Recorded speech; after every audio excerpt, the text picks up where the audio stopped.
After my family went bankrupt, I was sent back to my biological parents. When the domineering CEO brother saw my yellow hair, his prayer beads scattered all over the floor. "Are you here to collect protection money?" I let out a sharp whistle, rolled up my sleeves, and revealed the green dragon on my left arm and the white tiger on my right. "Bro, my family's bankrupt. Lend me some cash." My parents cut their trip short and rushed back. When they saw my nose ring, their eyes went dark.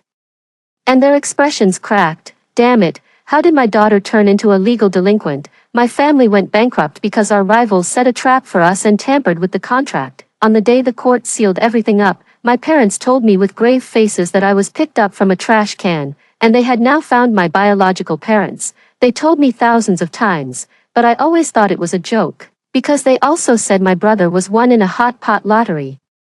My sister came as a free gift with recycled goods. It wasn't until they dropped me off at my biological parents' doorstep that I realized they were serious. My brother Fish Cooper held my hand, reluctant to let go. "No wonder I'm called Fish Cooper. My little sister is called Rose Cooper, and you're called Nancy Cooper." Turns out we're not even the same breed. My little sister Rose Cooper looked serious. "Second sister, if you prosper, do not forget me." They didn't hesitate for even a second before abandoning me and running off. I stood in front of a mansion that was at least 10 times larger than my old apartment, completely bewildered. If I wasn't mistaken, this was the Smith family's property, that multinational corporation with a market value of hundreds of billions. I never expected that even in wealthy families, they would favor boys over girls. Just because I'm a girl, they threw me into the trash. TSK. I took a piece of gum out of my pocket and tossed it into my mouth, then looked down at myself. Ripped jeans, a skull t-shirt, hair bleached to look like corn silk, and a nose ring shining brightly in the sunlight. The doorbell rang. No one answered. I pressed it again, but still no one. I crouched down and started packing the mushrooms, pulling out my phone to call my foster mother to see if she could take me in for a while longer. Just then, the door suddenly opened. An impossibly tall man, dressed in a custom-made black suit, appeared before me. He was holding a string of priceless prayer beads in his hand, his features as deep and defined as a sculpture. The moment he saw me, the prayer beads clattered to the ground. "Yo, isn't this the Buddhist master from the capital circle in the novel? I finally get to see one in person. I heard that people like this are obsessed with playing with prayer beads. They do it while eating, sleeping, even when using the bathroom. They never stop. They have more schemes than a lotus pod has holes. Are you here to collect protection money?" Simon Smith's voice was low, carrying a hint of confusion and shock. I let out a sharp whistle, blowing a bubble with my gum that popped with a snap. Then I rolled up my sleeve, revealing the temporary tattoo I had just applied yesterday. Left green dragon, right white tiger. "Hey man, my family's gone bankrupt. Lend me some cash." I deliberately used the most roguish tone and even winked at him. His expression looked as if he had been struck by lightning, his lips moving open and shut as if silently reciting Buddhist scriptures. "Bro, who is it?" A childish voice came from inside, interrupting the stare-down between me and Simon Smith.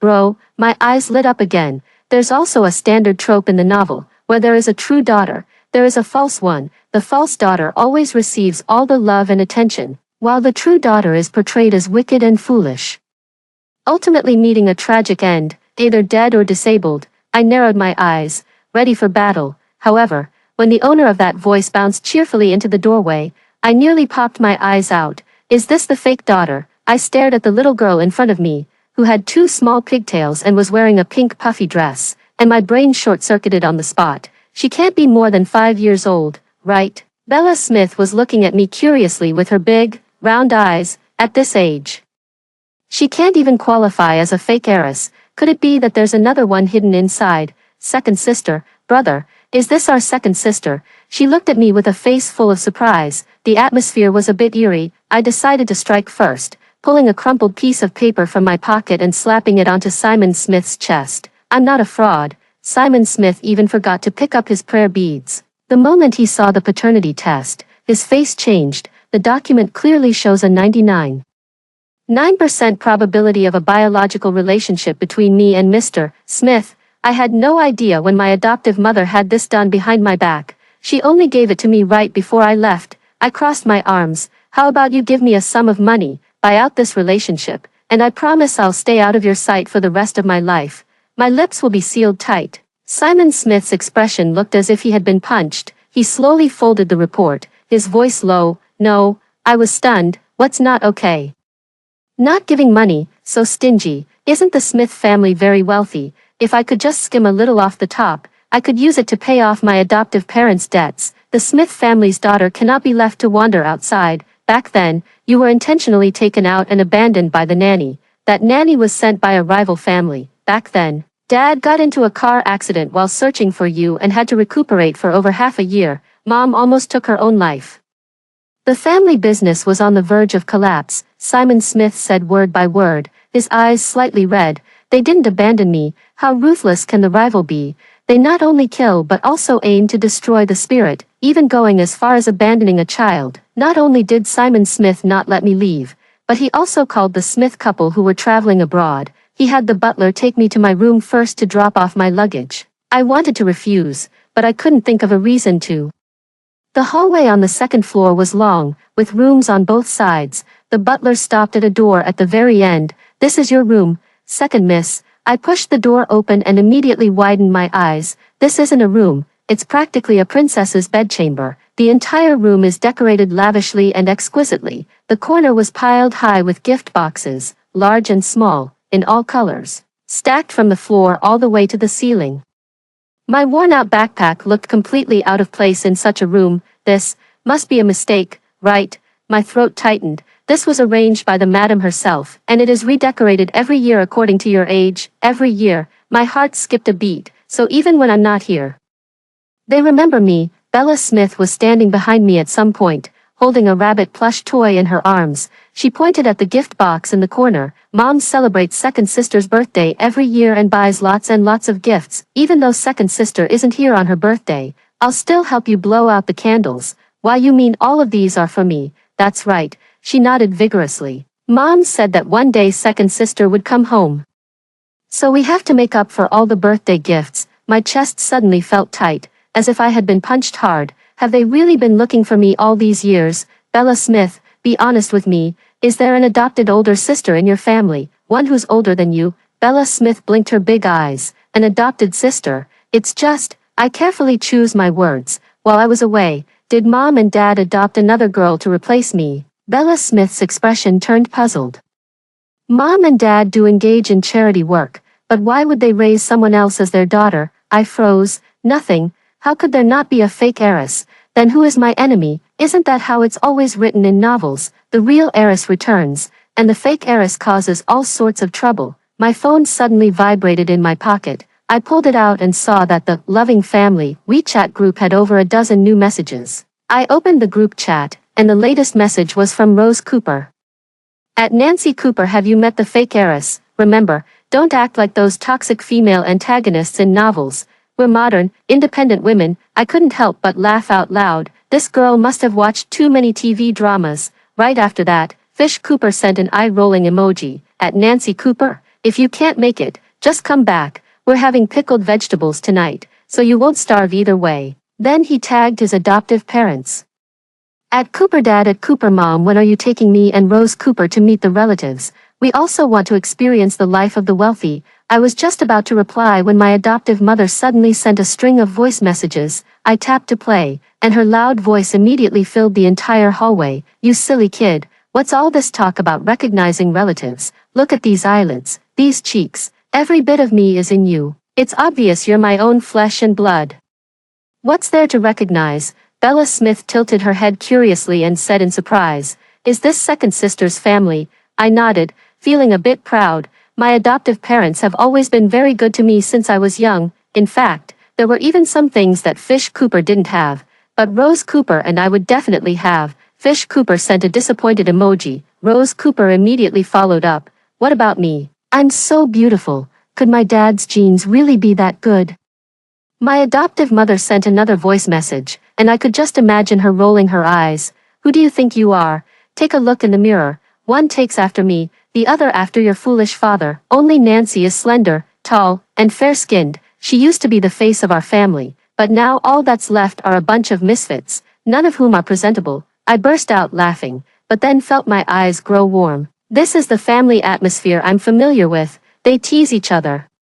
Yet there's an indescribable intimacy in their banter. I typed a reply, Mom, saying that will hurt big brother and little sister's feelings. Fish Cooper, the road to riches is blocked. At Nancy Cooper, introduce me to a wealthy lady later. I'll rely on my own skills to live off her. Adoptive mother, you unfilial son, off with your head. Rose Cooper, bro, if you're going to live off someone, take me with you. My teeth aren't great either. I can't handle tough food. Oh, by the way.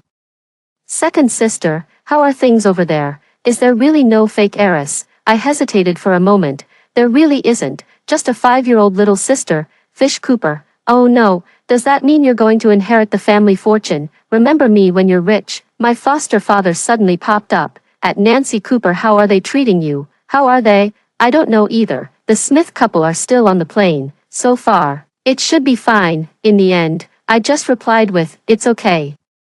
Fish Cooper wouldn't let it go. It's okay, means what? Did they pay you? How much? I rolled my eyes. Bro, can you have a little more ambition? Rose Cooper chimed in. Second sister, if they bully you, just come back. Just as I was about to reply, the door was gently knocked. Simon Smith stood at my door and handed me a phone. Nancy, enter your phone number. I raised an eyebrow and took the phone. The screen was already unlocked, directly landing on the new contact page. I deliberately typed my number slowly and entered Queen in the name field. Simon Smith took back the phone, saw the words on the screen, and the corner of his mouth twitched almost imperceptibly. He calmly deleted those 2 words and re-entered Nancy before saving. Then he took a card out of his suit's inner pocket. It had a black matte texture, with embossed gold letters that shimmered under the light. My eyes instantly widened. Could this be the legendary black card? Take it. Simon Smith handed over the card. This is my personal gift to you as a token of our meeting. I took the card, my fingers trembling slightly. At my adoptive parents' house, my monthly allowance was at most $3,000, and even that required a lot of begging and persuasion. This card is said to be able to buy a plane, and you just gave it to me so casually. How much money is in here? I asked without any pride. Enough for you to buy the entire villa district in the city center.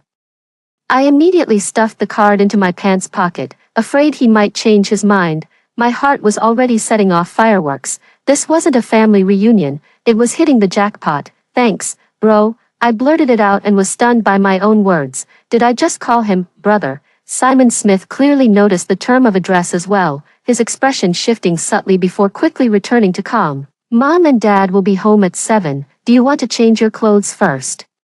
He finished speaking and left, leaving me standing at the door, clutching the black card in my pocket, my heart racing as if I had just finished a marathon. Clothes, these ripped jeans, a black crop top, temporary tattoos of a green dragon on the left and a white tiger on the right, plus a shiny nose ring and a head of golden hair. What's wrong with this outfit? How cool is that? But for the sake of the black card, I decided to reluctantly tidy up a bit. I took off one of my earrings and changed into a slightly more normal t-shirt. At least there's no skull pattern. Forget about the hair. That can't be changed anytime soon. At 6:50 p.m., I sat on the living room sofa, nervously shaking my leg. Bella Smith sat beside me, her short legs mimicking my movements as she shook them too. Second sister, are you nervous? She asked innocently. Who's nervous? I'm just hungry. Bella Smith nodded and suddenly pulled a piece of candy out of her pocket. Here, have this. I took the candy, feeling a wave of tenderness in my heart. How can this little one be so adorable? Footsteps and the sound of a car came from outside, and she immediately jumped up. Mom and Dad are back. My legs were trembling even more. The first to enter was Mr. Smith, dressed in a sharp suit, exuding such a powerful aura that it made people afraid to breathe too loudly. Following behind was Mrs. Smith, wearing an elegant long dress and carrying a Hermes bag. The moment they saw me, both of them froze in the doorway. Mr. Smith stumbled over his own feet and nearly fell flat on his face. Mrs. Smith gasped sharply and grabbed the doorframe for support. This is, Mr. Smith's voice was trembling. Simon Smith nodded. Dad, Mom, this is Nancy. Oh my God, how?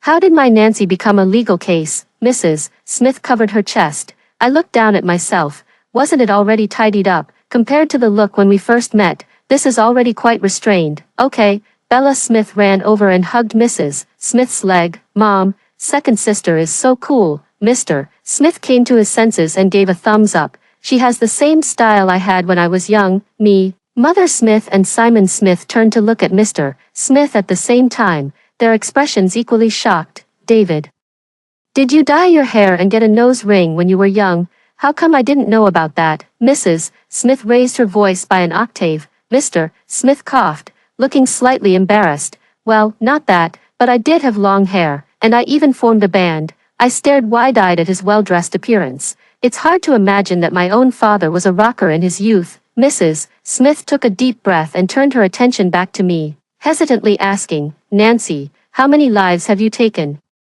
I blinked, suddenly feeling mischievous. One fish. Mrs. Smith's eyes rolled back, and she collapsed backward. Simon Smith quickly moved to support her, giving me a helpless look. Just me alone, I added slowly. Mother Smith immediately came back to life, patting her chest to catch her breath. You child, you scared me to death. Mr. Smith also wiped the sweat from his forehead. Nancy, the Smith family has a vast business and a long-standing reputation. With ancestors for 18 generations all being law-abiding citizens, they are most averse to anything that involves legal issues. All right, I waved my hand dismissively. I just like this style, that's all. I haven't killed anyone, set any fires, or even run a red light. Mrs. Smith and father exchanged a glance, both visibly relieved. That's good, Mrs. Smith muttered to herself, then suddenly stepped closer and reached out to touch my yellow hair. Actually, this color really suits your complexion, right? I dyed it myself. I proudly tossed my hair. Ever since I dyed it this color, they haven't dared to ask for credit when buying fish. Mr. Smith also came over and actually showed an appreciative expression. Such personality. Isn't this what all the young people are doing these days? What's it called again? Y2K style. Simon Smith added expressionlessly from the side. I was surprised. How does a monk like him know about this stuff, right? Y2K. Trendy. Mr. Smith slapped his thigh. I was completely baffled by this sudden change in attitude. Just a moment ago, he said I looked like a delinquent, and now it's trendy. This hairstyle actually suits your face shape quite well. Where did you get it done? I'll take your mom to get one too someday. Mrs. Smith excitedly played with my yellow hair, her eyes sparkling brightly. Bella Smith was hopping around nearby. Me too, me too. Simon Smith's forehead was throbbing with veins. Mom, how old are you? Still joining in on the mischief. Bella Smith, you're still underage. Mrs. Smith pouted and turned to wink at me. Nancy, want to go shopping with Mom tomorrow? What's wrong with being 50? Who says 50-year-olds can't keep up with the trends? My mouth hung open for a long time. This change is way too fast, isn't it?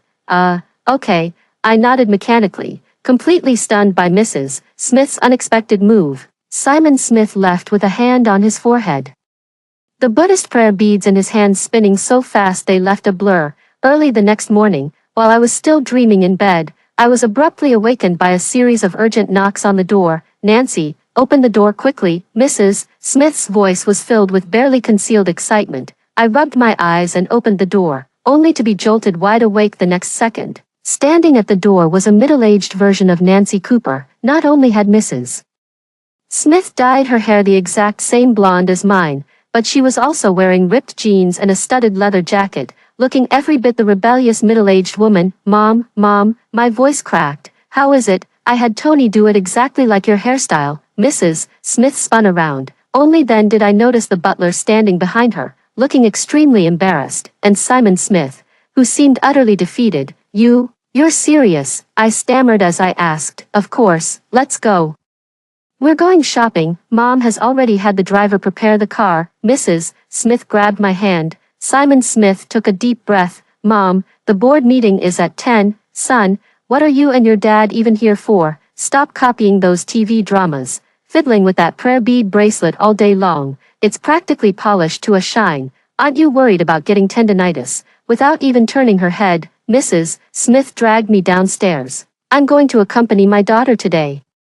Don't forget to pick up Bella Smith from school this afternoon. Just like that, I was dragged into the car by Mrs. Smith in a daze. In the rearview mirror, Simon Smith stood at the door, unsure whether to fiddle with the Buddhist prayer beads in his hand or not. His furrowed brows could crush a passing mosquito. He was like a feudal parent worried his daughter would go astray. In the mall, Mrs. Smith's rate of turning heads was as high as 200%. After all, Who would have thought that the wife of the Smith Group, usually seen in financial magazines, would make an appearance today dressed like a middle-aged rocker? Nancy, how about this one? Mrs. Smith picked up a t-shirt with a skull print and held it up against herself. Does it look like yours? I twitched my mouth. Mom, are you sure you want to wear this? Of course, mother-daughter outfits, Mrs. Smith said with righteous confidence. 3 hours later, Mrs. Smith and I returned to the car. Loaded with bags big and small, not only did she buy a pile of rebellious middle-aged style clothes for herself, but she also picked out several new outfits for me. Although it still maintains the street style I love, the texture and price have clearly gone up several notches. Nancy, this is for you. On the way back, Mrs. Smith suddenly pulled a black card from her Hermes bag and handed it to me. Another one. I widened my eyes. Yesterday, Simon Smith just gave me one. This is my supplementary card. Use it to pay off your adoptive parents' debts, she said gently. My hand trembled, and I almost dropped the card. What did you say? Before coming to claim kinship, I really had the idea of extorting some money to take back and pay off debts. Your adoptive parents have had a hard life. They run a fish stall, killing fish to raise you 3 siblings. Now that they're in trouble, we should help. I felt a slight stir in my heart. My family does have a fish stall, and we also have a fish pond. My dad raises the fish, my mom cleans and prepares them at the stall, and I help out after school. Fish Cooper is responsible for deliveries, and Rose Cooper is still young and in middle school. The shop is small, but we even officially registered a company called Langley by Tiao. The fish stall next door, our family's rival for 10 years, somehow came up with a terrible idea. They took advantage of my dad's carelessness and sprinkled some poison, killing all the fish. Just before that, my dad had signed a cooperation agreement with a restaurant, with no fish to supply. He ended up losing everything. Their debt was only 1 million, and I had already paid it off for them yesterday using my black card. However, Mrs. Smith's attitude was beyond my expectations. She suddenly hugged me tightly. Silly child, I'm so grateful they raised you so well. I stood stiffly, letting her hold me, the scent of her perfume lingering around my nose. The scent on her adoptive mother was completely different from the smell of fish, yet just as warm. When they returned home, Mr. Smith nearly fell down the stairs upon seeing Mrs. Smith's new look. Helen, your hair. Mrs. Smith spun around proudly. How about it? Trendy, right? Simon Smith came out of the study, saw his mother's look, turned right back around, muttering, out of sight, out of mind. On Sunday, Mrs. Smith took me out for a spa day in her newly bought red sports car. Since dyeing her hair blonde, it was as if she had opened the door to a whole new world. Yesterday, she even asked me where I got my nose ring. Nancy, Mom has booked a full-body essential oil massage. I heard the therapists at that place have amazing techniques, Mrs. Smith said excitedly while driving, her golden hair shining brightly under the sun, even more dazzling than my authentic non-mainstream style. I slumped in the seat, scrolling through my phone. In the Loving Family group chat, Fish Cooper was lamenting that his adoptive parents wouldn't let him come along to the Smiths' house as a guest, afraid he might lose face. At Nancy Cooper, are you so lost in the lap of luxury that you've forgotten your roots? Mom and Dad are going to the Smiths in a couple of days, and you didn't even take me. I was just about to reply when suddenly a sharp screech of brakes pierced the air. The car jolted violently, and my phone flew right out of my hands, landing at my feet. What's wrong? I looked up and saw a silver sports car parked right in front of us, almost hitting us. Hey, who is this? How are they driving? Mrs. Smith frowned and honked the horn twice. The doors of the sports car in front opened upward like wings, and a young man stepped out. His hair was short like a hedgehog's, looking a bit prickly, but paired with a baby face, it made him seem somewhat cute. Why is it him? Mrs. Smith suddenly muttered under her breath. What's wrong? I bent down to pick up my phone, and surprisingly, the screen wasn't cracked. What luck. That's the Lincoln family's youngest son, Mother Smith whispered. Your former fiancé. I was so shocked I nearly dropped my phone again. What? I managed to avoid the cliches of the switched-at-birth heiress and the vicious female rival, but in the end, I couldn't escape the fiancé trope. The young man had already approached the window of Mrs. Smith's car and politely tapped on the glass. Mrs. Smith rolled down the window, a social smile spreading across her face. Lucas, what a coincidence. Hello, Aunt Smith. The man named Lucas gave a slight bow, his voice as gentle as jade.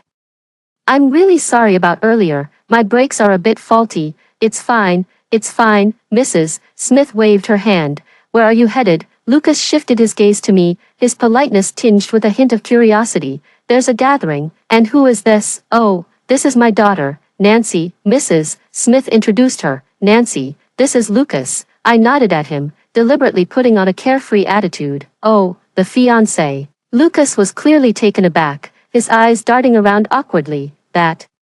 The one before, Mrs. Smith also pretended to cough. Yes, we don't believe in arranged marriages. I narrowed my eyes. My intuition told me there was a story here. After Lucas apologized and left, I immediately turned to Mrs. Smith. Mom, he's so handsome. Why didn't you reserve one? She raised an eyebrow. Are you sure? A sudden inspiration struck me, and I suddenly understood something. Does he have a white moonlight whom he loves desperately? But his family doesn't approve of their relationship. Mrs. Smith looked at me in surprise. How did you know? I rolled my eyes. This is the standard setup, okay? All those wealthy family angst novels are written this way. His family must look down on the girl's background. Right. Not only did he disagree, he almost kicked him out of the house. Mrs. Smith's expression grew even more peculiar. Wow, that's serious. I whistled, my face full of a gossipy expression. How common must that girl be? Selling jianbingguizi. Mrs. Smith took a deep breath. Because his white moonlight is a man, my brain froze on the spot. What is this? Male, this plot development isn't right. What about the promised tragic romance? What about the promised class prejudice? So, the Lincoln family objected because, I stammered as I asked, because old man Lin was still around back then, and his thinking was quite traditional. It's much better now. Last year, Lucas's boyfriend even came to his birthday party. Mrs. Smith explained, but initially, the person he had his eye on was your brother. She held back her laughter, restraining herself repeatedly. My brother, Simon Smith. When I got home, I happened to see a girl standing at the door talking to Simon Smith. She was wearing a simple dress with her long hair down, looking pure and lovely. When she saw us return, she immediately wiped the corner of her eye and forced a smile. Hello, Auntie. Her gaze lingered on me for a moment before quickly looking away. Simon Smith's expression was uncharacteristically awkward. Mom, you're back. The girl quickly said her goodbyes, her retreating figure looking somewhat forlorn. Who was that? I asked curiously. A friend, Simon Smith replied nonchalantly, the prayer beads in his hand beginning to spin rapidly once again. Mrs. Smith gave him a meaningful look and sighed with emotion. That's a girl your brother sponsors, named Sarah. She has excellent grades, but her family is not well off, and her parents favor boys over girls. Last year, while I was out shopping, I almost got into a car accident and broke my foot. She was the one who called the ambulance for me. This girl really has a kind heart. I raised an eyebrow. Isn't this just the classic trope from novels? After dinner in the evening, Bella Smith and I sat on the sofa playing with puzzles. She leaned in close to my ear. Second sister, I don't like Sarah. Why not? I whispered. Last time she saw the little hair clip I was wearing and said it was too expensive, telling me not to spend money recklessly at such a young age. Bella Smith pouted. But I bought that with my own New Year's money. I narrowed my eyes. This was getting interesting. A sponsored student was actually trying to control the spending of the host family's child. The next day, I deliberately ran into Sarah, who was delivering documents to the Smith's house. You're Sarah, right? I blocked her path. I heard you have a thing for my brother. Sarah's face instantly turned bright red. You're talking nonsense. Brother Smith is just kindly supporting me. Oh, I leaned closer to her. Then why do you always look at him with that hesitant expression? She bit her lip and remained silent, her eyes starting to well up with tears again. At that moment, Simon Smith's voice came from behind. Nancy, don't bully others. I turned around and saw him standing at the top of the stairs, his brows slightly furrowed. Brother, I was just curious, I said with a grin. After all, such a pretty girl is always around, and now she's even come to our home. Sarah hurriedly explained. Brother Smith, I just came to deliver the documents. Simon Smith nodded. I know, Nancy just got home and is a bit mischievous. Don't mind her. After Sarah left, I grabbed Simon Smith's sleeve. Brother, do you like her? He gave me a helpless look. Don't talk nonsense. Supporting her was Dad's idea. Then why does she look so wronged? Simon Smith sighed. Her family recently wanted her to marry someone she doesn't like, so I just helped resolve the situation. It suddenly dawned on me. It was a classic case of the hero saving the beauty. But Bella Smith's words made me more cautious. This Sarah is probably not as simple as she seems. On the day my adoptive parents came to the Smiths' house, I was restless and kept peering out the door from early in the morning. Finally, a familiar small van slowly drove through the Smiths' gate, with the words, Langley Baikiao Aquatic Products, printed on its side. As soon as the car door opened, my adoptive mother's loud voice immediately echoed throughout the courtyard, "Oh, my Nancy. Let me see if you've lost weight." She hugged me tightly, the familiar smell of fish still clinging to her. My adoptive father, Fish Cooper, and Rose Cooper unloaded several foam boxes from the car, all filled with fish, Hilsa herring, grass carp, mandarin fish, crucian carp. It seemed like they had brought every variety from the fish stall. This might be too shabby, wouldn't it? The adoptive mother suddenly grew uneasy, rubbing her hands together as she looked toward Mrs. Smith, who had come over upon hearing the commotion. Mrs. Smith had deliberately changed into an elegant cheongsam today, but her golden hair was still particularly eye-catching. She quickly stepped forward and warmly took the adoptive mother's hand. "Oh my, didn't we agree not to bring anything? Why bring so many fish? But just in time, I'll have the kitchen prepare a full fish feast for lunch." She turned and instructed the butler, "Take all the fish to the kitchen, braise the grass carp, steam the mandarin fish, and stew the crucian carp into soup. I'll keep the rest to bring good fortune to the house." Her adoptive father's eyes lit up. "You really know your stuff, Mrs. Smith." The two families entered the living room in a lively and bustling manner. Mr. Smith and his adoptive father hit it off right away, chatting about the hardships of starting a business back in the day. Meanwhile, Mrs.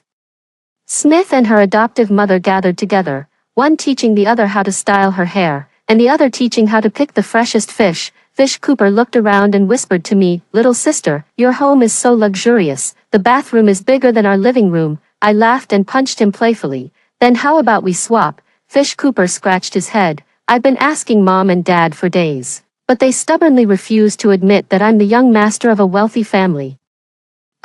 Rose Cooper hugged me tightly, her voice choked with emotion. "Second sister, we were worried you were putting on a brave face and afraid you might be bullied." Mom and Dad secretly wipe away tears at night, saying they're afraid you're not used to life here. Silly girl. I ruffled her hair and brought her to my room. The closet was stuffed with gifts I had prepared for them. There was a brand-name fishing rod for my foster father, a pearl necklace for my foster mother, limited edition sneakers for Fish Cooper, and a complete set of painting tools for Rose Cooper. "These are all things you and brother like." I desperately stuffed them into her arms. "I'm really doing very well over here. It's just that I can't kill fish, so my hands are a bit itchy." Rose Cooper held the gifts, tears falling drop by drop. "Second sister, you have no idea. Ever since you left, the fish stall's business has been getting worse." "Ah, why is that?"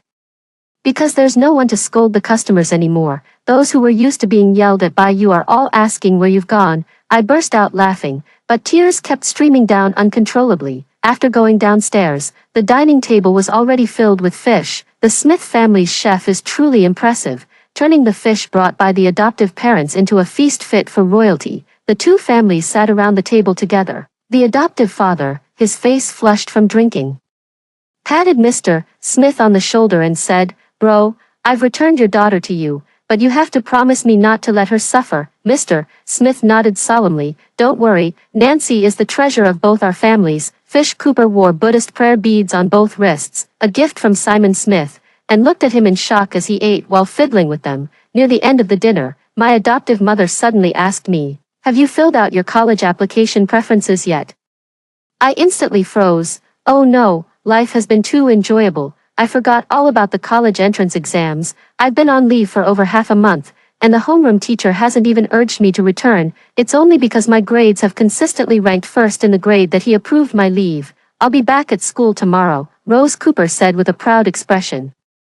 "My sister has the best grades in our family." In the morning, Simon Smith personally drove me to school. When we arrived at the school gate, I hesitated to speak. "Bro, I'll go back by myself tonight. You don't need to pick me up." He looked a little hurt. "Did I do something wrong?"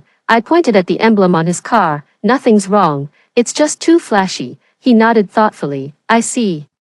I've been on leave for so long that the homeroom teacher couldn't wait to give me a few sets of practice papers to work on. Fortunately, my skills are still intact, and I even feel like I've improved a bit." after school in the evening, as I was walking out with my backpack, I suddenly heard a burst of commotion. At the school gate, a boy with dyed yellow hair was holding a large bouquet of roses, with a few of his buddies standing behind him, watching the scene. The moment he saw me come out, his eyes lit up like searchlights, and he started shouting at the top of his lungs, "Nancy Cooper, I like you, be my girlfriend." His buddies clapped enthusiastically and shouted, "Sis-in-law." The surroundings instantly erupted into chaos, with all the students crowding around, and some even pulling out their phones to start recording. Who is this? Such a classic cringy confession scene. The blonde, seeing me frozen in place, thought I was moved and performed even more enthusiastically. "Nancy Cooper, I've liked you for a long time. You're so cool, so unique, and so captivating when you're gutting fish." "Me? Who are you?" "Kevin, the surname Davis is really quite rare." I suddenly laughed. "You said your name is Kevin." He proudly tossed his hair. "Yes, Kevin, you can call me bro." I crossed my arms and sized him up. "Do you have a sister named Sarah?" He looked disgusted, then forced a smile again. "Oh, that's just a worthless brat. She'll be married off sooner or later anyway. So she won't be competing with me for the family fortune." "What is all this about?" "As long as you marry me, I promise you'll live a life of luxury with me." He confidently patted his chest. I almost laughed out loud. "You, let me live a life of luxury?" "Of course." He proudly raised his head. "Don't we still have a big brother-in-law? With such a large company like Smith's, surely they need some help. In the future, I'll go assist our brother-in-law. And you can just stay home to cook and do the laundry." I stared at Kevin's smug face and suddenly asked, "Did Sarah send you?" His expression stiffened, then he stubbornly denied it again. "Never mind who sent me, just look at you, with that yellow hair and dressed like that. Your grades must be terrible. We're a perfect match." The surroundings fell silent for 2 seconds. Then, my desk mate, who was standing behind me, was the first to burst out laughing. "Nancy Cooper has poor grades." "What kind of joke are you talking about? The top student in the grade has poor grades. Then none of us should even be alive." Several classmates behind also started complaining. "Where did this toad come from, dreaming of eating swan meat? Haven't you seen the honor roll? Nancy Cooper's name has been on it for 3 years. Kevin's face turned pale and then flushed with anger. "No, impossible. How could someone dressed like that have good grades? She must have cheated."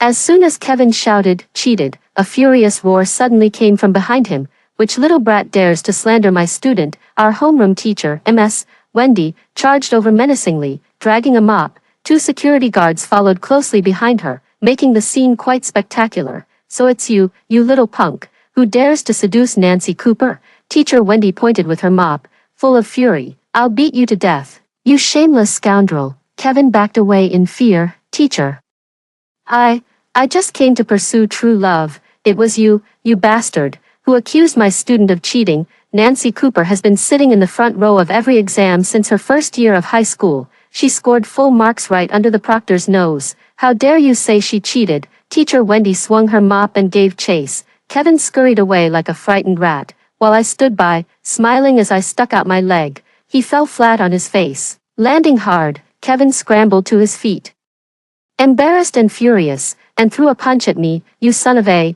His fist was intercepted midair by a hand with distinct, well-defined knuckles. Simon Smith appeared beside me at some point, gripping Kevin's wrist with one hand, his eyes as cold as ice. "What's going on?" I looked at Kevin with a half-smile. "He's Sarah's brother, trying to recommend himself as a live-in son-in-law." "Bullshit. How could I possibly be a live-in son-in-law?" Simon Smith applied a bit more pressure with his hand, and Kevin immediately grimaced in pain. "Ouch, ouch, ouch. Let go."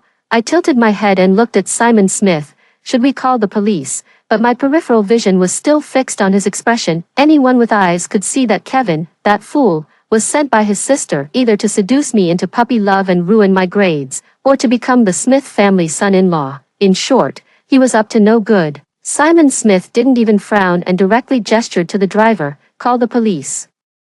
A driver in a black suit suddenly jumped out of a Wuling Hongguang parked by the roadside and grabbed Kevin, who was about to run away. "Stay still, wait." Wuling Hongguang, at the police station. Sarah rushed in, her eyes as red as a rabbit's. "I'm sorry, it was all my brother's idea. I had no idea about it." As she spoke, she reached out to grab Simon Smith's sleeve, but he sidestepped to avoid her. As an apology, "I'm willing to tutor Nancy Cooper." Sarah bit her lip.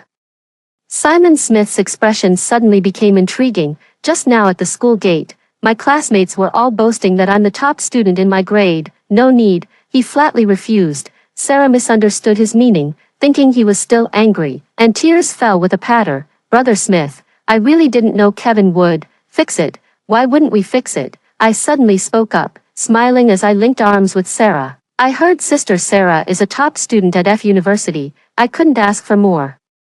Simon Smith frowned at me, and I winked at him. Sarah had saved Simon's mother, and with that connection, even if he wanted to do something, he couldn't. Bella Smith told me it was because she had saved Mrs. Smith. Simon Smith let her into the company. There were already many rumors that she was the future president's wife. This little white flower, let me take care of her. Sarah was overjoyed. So we start tomorrow. My house is very close to the school. Let's go to my place, I said affectionately.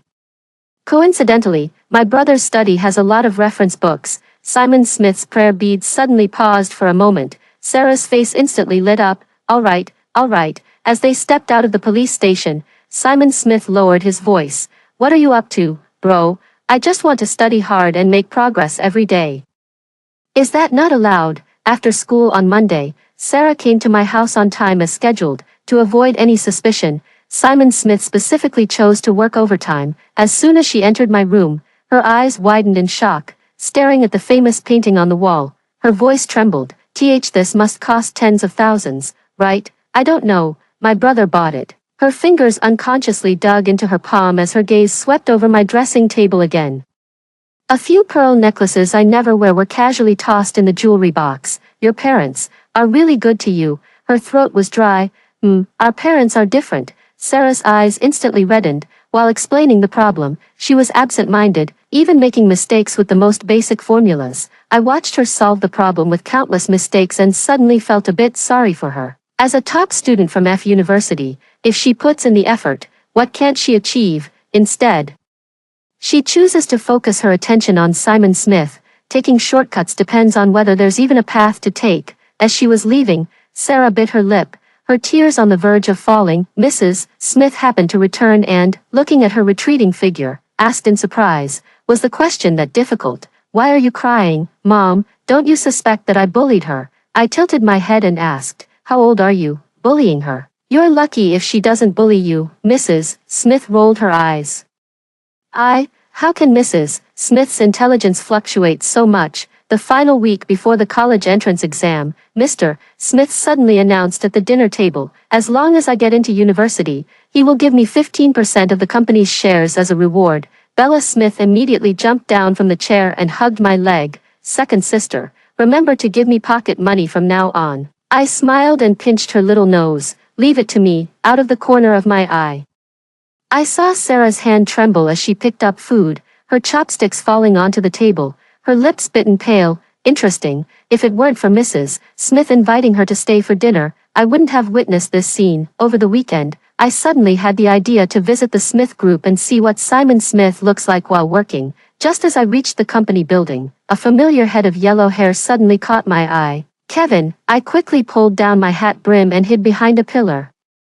I saw Sarah sneaking out from the side door of the building, looking around before quickly walking toward Kevin. There's 200,000 in this card. Sarah handed him a bank card, her voice dropping to a whisper. Just make sure Nancy Cooper misses the college entrance exam. After that, you can have as much money as you want. My blood ran cold in an instant. Kevin grinned. Don't worry. It'll be just like hitting that old lady last year. I've got experience. What, is he talking about Mrs.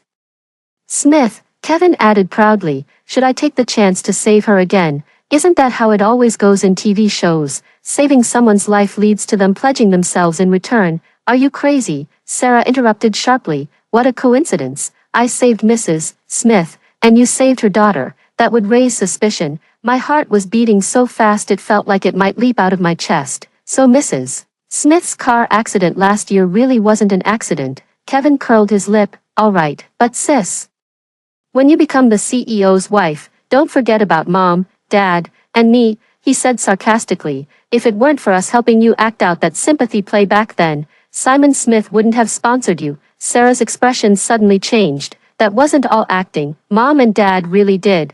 Cut the crap. Kevin suddenly raised his voice. who doesn't raise sons to provide for their old age. Daughters are nothing but a waste of money. Sarah wanted to raise her hand to hit him but forcibly held back. The two parted on bad terms. I froze in place, my fingers gripping the phone tightly. The recording inside completely documented the conspiracy between the two. I see, it is true that Sarah was abused at home, but the so-called chance encounter with Simon Smith, the financial support she received, and the deliberately staged car accident to win Mrs. Smith's favor, all of this was nothing but an elaborately designed scam, and now they actually want to use the same tactics against me. After I sent the recording to Simon Smith, he only replied with 3 words, "Leave it to me." Over the next 2 days, I made excuses to skip Sarah's tutoring sessions, and the Smith family noticeably increased their security measures. My father personally checked my exam supplies, while my mother prepared nutritious meals for me in various ways every day. Even Bella Smith, holding her little teddy bear, said to me with a serious expression, "Second sister, I'll have Teddy protect you." I didn't tell my adoptive parents, afraid they would worry. The day before the college entrance exam, things finally came to a resolution. I was doing my final review when Simon Smith suddenly pushed the door open, holding a phone in his hand. Got him, in the surveillance footage. Kevin sneakily climbed into a white van and had just started the engine when police cars suddenly appeared and surrounded him. The police found a baseball bat wrapped with tape in the trunk. He confessed. Simon Smith's voice was as cold as ice. If the car accident didn't succeed, he was to get out of the car, find an opportunity to follow you, and break your legs. The most ironic part is that Kevin immediately shifted all the blame onto Sarah after being caught. He claimed that Sarah had instructed him to do it, all because she wanted to become the president's wife. Never thought a fishmonger like me would come to snatch Simon Smith's shares. Sarah hysterically denied everything at the police station, but her expression changed when the police played my recording. In the end, under police interrogation, she confessed everything about the car accident involving Mrs. Smith. Upon learning that their son had been arrested, Sarah's parents didn't reflect on their actions. Instead, they immediately gathered a crowd of relatives and rushed to the Smith Group building to cause a scene. The rich are bullying the common people. My son is so well behaved. How could he possibly do such a thing? It must be the Smith family framing us. Simon Smith stood by the floor-to-ceiling window, coldly watching the family throwing a tantrum downstairs. He slowly turned the prayer beads and said to his assistant, "Call the police and report that someone is causing trouble."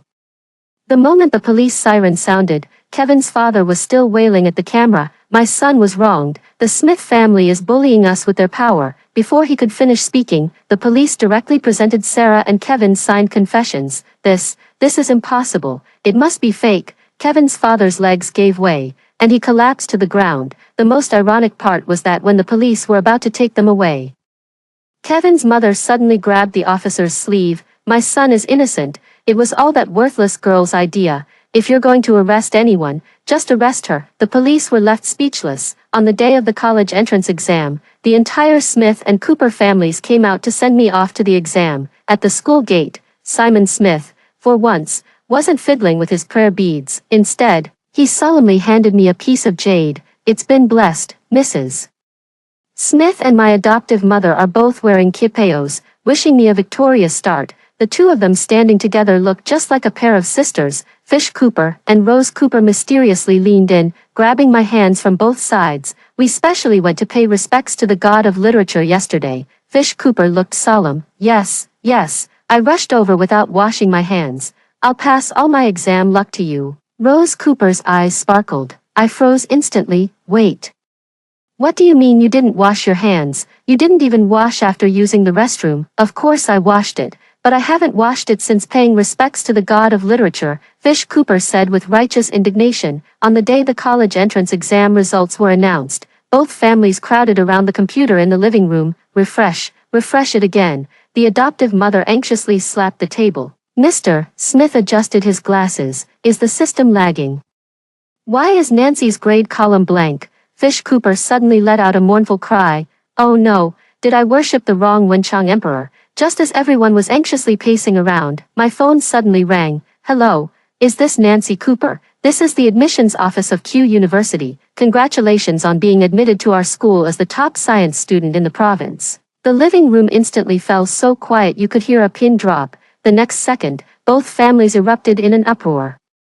Top scholar, my adoptive mother dropped the sunflower seeds she was holding all over the floor. Mrs. Smith immediately hugged me tightly. I'm not dreaming, am I? Rose Cooper excitedly pulled Bella Smith around the room. Our sister is the top scorer. Our sister is the best. Simon Smith directly gave the company 3 days off. After graduating from university, I officially started working at Smith Corporation. On my first day at work, I noticed that the new assistant hired by Simon Smith looked somewhat familiar. She walked into my office carrying a stack of files and suddenly recognized me with delight. Hello, Director Cooper, I'm Jenny, a graduate of D University. You might not remember me, but I was 2 years ahead of you, she said, taking an exquisitely packaged box of wedding candies out of her pocket and placing it on my desk. Actually, I've always wanted to thank President Smith in person, and also thank you.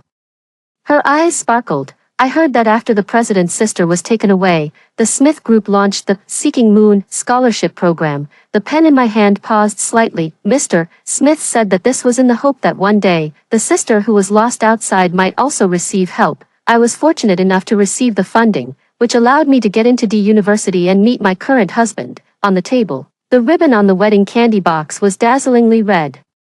I suddenly remembered the locked drawer in Simon Smith's study. Inside were neatly filed records of all the sponsored students over the past 20 years. Congratulations, be happy, I heard myself say. I pressed it again, but still no one answered. As soon as I got on the car, I noticed the conspicuous scratch on the door. Whoa, how did this happen? Fish Cooper looked completely baffled. Today's been strange.